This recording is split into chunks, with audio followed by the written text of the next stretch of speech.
Monsieur le ministre, Mesdames et Messieurs les ambassadeurs, Monsieur le Président de la FNSP, Monsieur le Directeur de Sciences Po, Mesdames, Messieurs, chers collègues, chers étudiants, et enfin, surtout, Monsieur le Recteur, cher Ibrahima Thioub. C'est un très grand honneur et un immense plaisir pour moi de vous présenter Ibrahima Thioub à l'occasion de cette cérémonie de remise de doctorat honoris causa.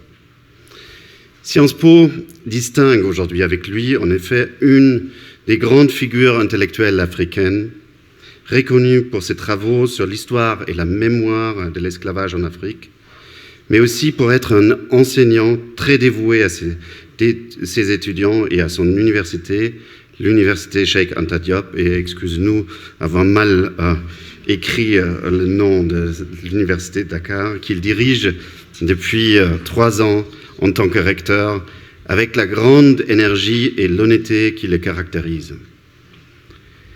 Il est évident qu'une œuvre majeure et un parcours comme celui d'Ibrahima Thioub ne peuvent pas être résumés en quelques minutes ici devant vous. Je vais donc me contenter de vous présenter les points principaux qui nous ont paru au sein du Centre d'histoire de Sciences Po les plus emblématiques et les plus importants dans son parcours, mais aussi les plus en phase avec nos propres priorités scientifiques et institutionnelles. C'est cette convergence qui nous a convaincus de proposer son nom pour ce doctorat honoris causa, qui va lui être remis aujourd'hui, et nous sommes très heureux que les collègues et la direction de Sciences Po aient accueilli cette idée avec tant d'enthousiasme. Si Ibrahima Thioub est aujourd'hui connu et reconnu par les historiens dans le monde entier et invité régulièrement dans les plus prestigieux centres de recherche comme le Wissenschaftskolleg à Berlin et l'Institut d'études avancées de Nantes, c'est notamment pour ses travaux sur l'histoire et la mémoire de l'esclavage qu'il a entrepris depuis une vingtaine d'années. Un premier article publié en 1997 proposait une étude des mémoires de la traite atlantique à l'exemple de l'île de Gorée en face de Dakar. Lieu important de la traite des esclaves, il n'en est pas, en effet pas moins très controversé concernant la véracité des histoires racontées sur le nombre d'esclaves transitant sur l'île. Ces recherches ont donné lieu à de très nombreux autres articles ensuite, combinant toujours les approches d'histoire sociale, d'histoire culturelle et d'histoire politique pour analyser les multiples facettes de l'esclavage en Afrique. Ces travaux sur l'esclavage ont été nourris de ces recherches précédentes sur l'histoire de l'économie en Afrique de l'Ouest, notamment sur la question de la rémunération du travail. Mais Ibrahima Thioub a également étudié les mouvements de jeunesse, les marginaux et la prison en Afrique occidentale française et dans le Sénégal indépendant. D'où son intérêt, par exemple, pour la condition de vie des esclaves et la manière dont ils ont vécu le fait d'être esclaves. Pour citer ici le titre d'un ouvrage collectif paru en 2015, dirigé par Catherine Kokry-Vidrovitch et Eric Ménard, que Ibrahima Thioub a magnifiquement préfacé d'une manière très instructive et très personnelle. Mais ce qui est peut-être la plus grande originalité de ces grands spécialistes de l'histoire de l'esclavage africain, c'est d'avoir combiné ces recherches sur l'évolution et les transformations du système esclavagiste dans les périodes précoloniales et coloniales avec un questionnement sur l'histoire des mémoires de l'esclavage. Il nous conduit ainsi à réfléchir sur le rôle que ces mémoires jouent aujourd'hui encore, aussi bien au sein des sociétés africaines que dans les rapports entre l'Afrique et l'Europe. Nous savons tous combien ces questions continuent à être lourdes et de signification pour nos sociétés, en Afrique et en Europe, mais aussi dans d'autres régions du monde touchées par ces régimes inhumains. Car si l'impact des traites esclavagistes sur l'histoire des sociétés africaines, sur leur démographie comme leur structure sociale est indéniable, les récits mémoriels qui ont été et continuent à être faits relèvent aussi de la politique contemporaine, tout comme ils touchent des personnes avec leur propre vision identitaire. Ici en France, la fameuse loi Taubira, qui reconnaît officiellement la traite et l'esclavage en tant que crime contre l'humanité, a certainement été une grande avancée sur le plan politique en ce sens. Face à des récits mémoriels qui ont parfois pu fausser la vision que l'on pouvait avoir de la manière dont l'esclavage touchait les sociétés africaines et qui donnent une interprétation simpliste d'un système complexe et évoluant à travers le temps, Ibrahima Diop cherche à apporter la nuance et la différenciation de l'historien. Critiquant les représentations erronées que quelques historiens ont apportées au débat public, il souligne notamment la variété et les variations des différentes traites. À côté de la traite transatlantique si bien connue, notamment la traite saharienne, la traite indo-océanienne, mais aussi la traite interne en Afrique. Et les multiples configurations et contextes dans lesquels l'esclavage a été pratiqué à l'échelle du continent. Il s'appuie pour cela sur une historiographie de plus en plus foisonnante depuis une vingtaine d'années, issue de la plume des collègues africains et internationaux. Une recherche, soulignons-le, qu'il a lui-même activement soutenue et développée. Comme coordinateur du pôle d'excellence régionale esclavage et traite, communauté, frontières et identité de l'Agence universitaire de la francophonie de 2007 à 2010, puis à partir de 2010 comme directeur du Centre africain de recherche sur les traites et les esclavages. C'est la traite interne en Afrique, cet esclavage dit domestique, qui surtout retient son intérêt. En effet, ces phénomènes ont longtemps été marginalisés dans les travaux des historiens, comme dans les récits mémoriels de l'après-indépendance.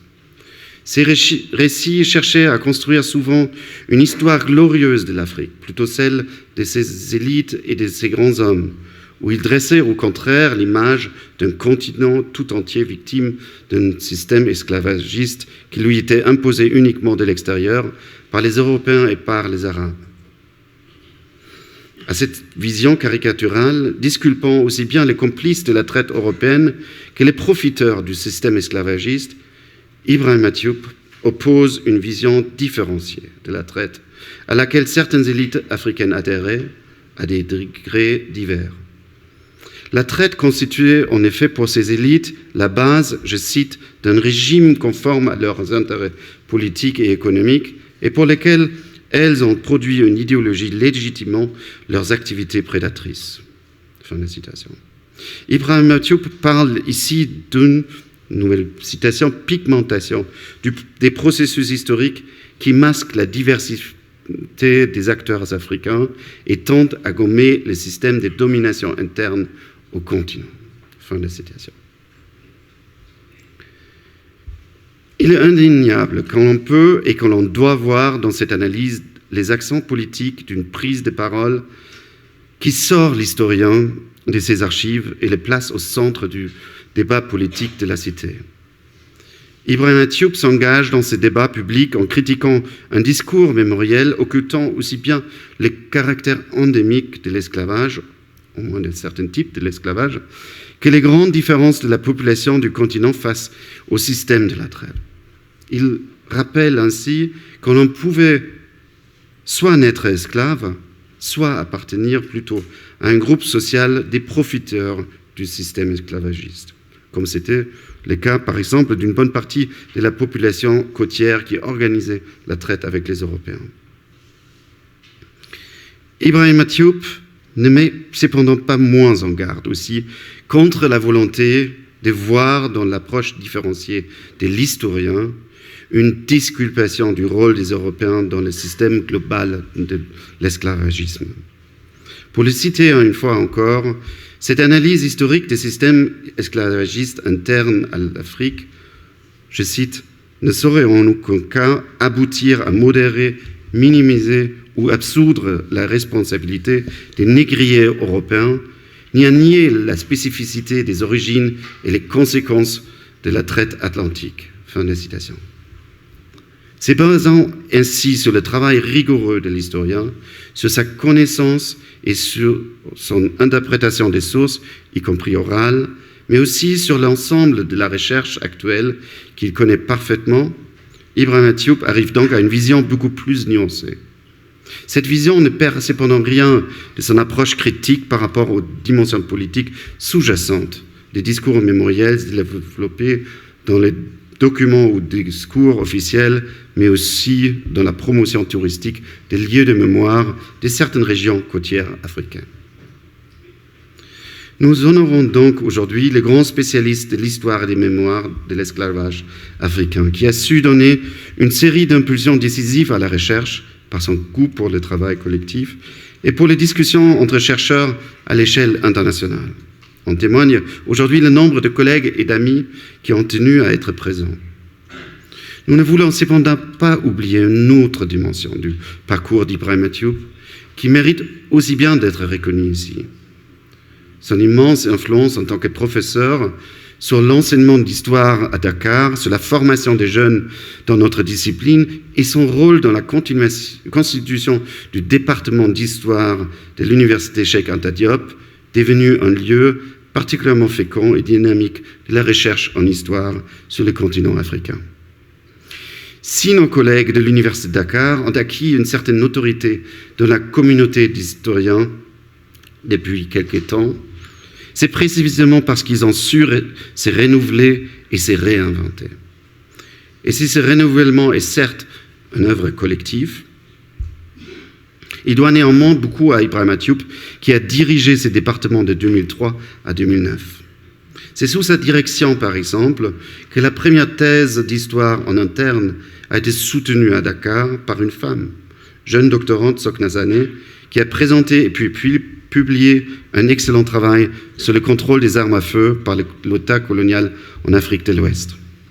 Jusqu'alors, beaucoup de thèses entamées à Dakar étaient en effet soutenues ailleurs, en général dans les universités européennes, voire françaises. Mais cette thèse de Sokna Sané a été aussi, de notre point de vue, une nouveauté, car elle était aussi la première thèse d'une historienne sénégalaise qui a ainsi pu être soutenue à Dakar. Son auteur, aujourd'hui, est maîtresse des conférences à l'UCAD et a soutenu en 2016 même un doctorat d'État sur la politique de protection de l'environnement en AOF. Cette politique délibérée de renouvellement générationnel qu'Ibrahima Diop a ainsi favorisée dans son département a été couplée avec un dynamisme et une inventivité incroyables pour trouver des moyens financiers pour ses élèves et doctorants. Fonds qui ont aidé à moderniser l'équipement informatique de la bibliothèque, mais aussi, entre autres, mais aussi à développer une lettre d'information du département faisant la publicité des travaux en cours et donnant en même temps aux étudiants l'occasion d'écrire et de publier leurs textes sur leurs recherches. Du même ordre sont les petites vidéos sur YouTube produites par le département où on peut aujourd'hui voir, par exemple, les enseignants-chercheurs de l'université s'expliquer sur l'apport de leurs recherches sur les bombardements de Dakar pendant la Deuxième Guerre mondiale.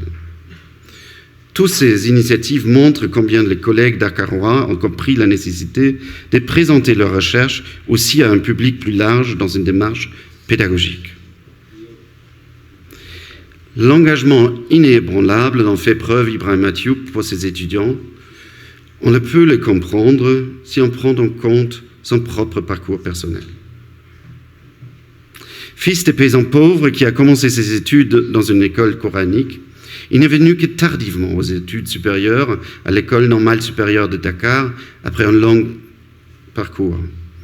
Il a été pendant 3 ans instituteur dans une école élémentaire de Thiès, la 5e ville du Sénégal. C'est grâce à une grande discipline et à un travail constant qu'il a ainsi pu gravir les échelons de la carrière universitaire avec une thèse soutenue en 1989 à l'université Paris 7 sous la direction de Catherine Kokrevidrovitch, dont je salue la présence à nos côtés aujourd'hui, et une inscription sur les listes d'aptitudes aux fonctions de professeur titulaire en histoire en 2004. Mais contrairement à d'autres jeunes universitaires de sa génération, il n'a pas cherché à mener sa carrière à l'étranger, dans une université anglophone par exemple, ou dans le monde politique, mais il a continué au contraire à réaliser sa vocation de professeur d'histoire au bénéfice de ses étudiants.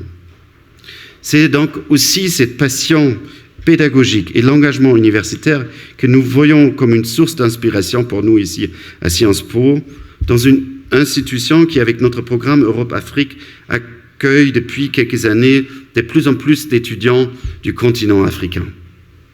C'est avec les collègues africains et des grands pédagogues comme vous, dont nous avons tant à apprendre, que nous voulons continuer à travailler encore davantage.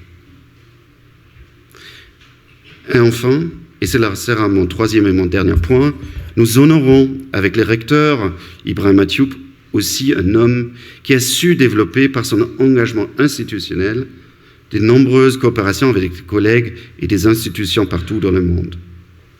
Sa capacité de nouer des contacts et à mettre en réseau les collègues ainsi rencontrés s'est traduit notamment dans son imposante liste de publications qui comporte un très grand nombre de co-publications. Ont pu être réalisées, par exemple, ces dernières années, une coopération, et permettez-moi ce petit chauvinisme, avec l'Institut historique allemand de Paris et la Fondation Max Weber, mais aussi des coopérations avec des institutions françaises, telles que les GIS études africaines, qui impliquaient jusqu'ici à Sciences Po le CERI et associera bientôt aussi le Centre d'Histoire.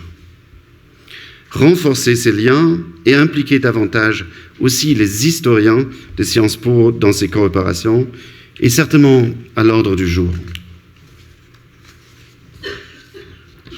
Alors que nous allons accueillir en janvier prochain une spécialiste d'histoire africaine au Centre d'Histoire, notre nouvelle collègue Florence Bernot, qui a passé une bonne partie de sa carrière aux États-Unis et avec qui vous avez conduit, Ibrahima, des recherches sur l'histoire carcérale en Afrique et co-dirigé un travail pionnier sur l'emprisonnement des femmes dans le Sénégal colonial. Elle ne pouvait malheureusement pas être avec nous aujourd'hui, elle a son excuse. En même temps, si c'est un spécialiste donc, de l'histoire européenne comme moi, qui a le plaisir et le privilège de faire votre laudation de ce soir, c'est aussi pour souligner notre souhait collectif que ces contacts futurs avec vous et l'Université de Dakar ne restent pas uniquement au niveau des spécialistes de l'histoire africaine, mais impliquent l'ensemble des historiens de Sciences Po. Car l'histoire africaine et l'histoire de l'esclavage, comme vous l'avez souligné dans vos travaux, doivent être comprises dans leur complexité et donc aussi dans leur lien avec les autres parties du monde. Nous partageons entièrement cette perspective, chacun dans notre spécialité. Si avec vous, chers collègues, Sciences Po décerne donc pour la première fois à un collègue de l'Afrique subsaharienne un doctorat honoris causa, ce n'est point du tout pour faire oublier les liens de notre institution avec son passé colonial. Vous l'avez compris, je l'espère. En effet, nous avons commencé au Centre d'Histoire de parler de ces passés et avec nos étudiants, nous avons pu présenter quelques premiers résultats dans une petite exposition au printemps dernier avec mon cher ami et collègue Pape Ndiaye qui malheureusement n'a pas pu être là non plus. Ce que nous voulons exprimer par cette cérémonie est bien plutôt combien vous pouvez nous servir de référence, aussi bien par votre important travail scientifique que par votre si bel engagement pédagogique et institutionnel. C'est une source d'inspiration devant laquelle nous ne pouvons que nous incliner pour dire combien nous sommes très honorés que vous ayez accepté de recevoir les titres de docteur honoris causa de notre institution. Je vous remercie.